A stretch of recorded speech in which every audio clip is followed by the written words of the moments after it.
Unit 1, Lesson 2, The Postage Stamp. Before the invention of the postage stamp, it was difficult to send a letter to another country. The sender paid for the letter to travel in his or her own country. Then the person in the other country paid for the rest of the trip. If a letter crossed several countries, the problem was worse.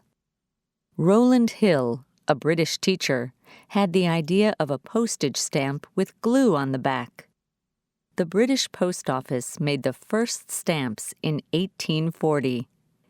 They were the penny black and the tuppence blue. A person bought a stamp and put it on a letter. The post office delivered the letter. When people received letters, they didn't have to pay anything.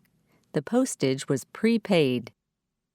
Postage stamps became popular in Great Britain immediately. Other countries started making their own postage stamps very quickly. There were still problems with international mail. Some countries did not want to accept letters with stamps from other countries. Finally, in 1874, a German organized the Universal Postal Union, UPU. Each country in the UPU agreed to accept letters with prepaid postage from the other members. Today, the offices of the UPU are in Switzerland.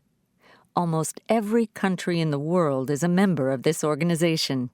It takes care of any international mail problems.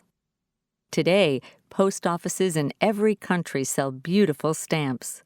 Collecting stamps is one of the most popular hobbies in the world, and every stamp collector knows about the penny black and the tuppence blue.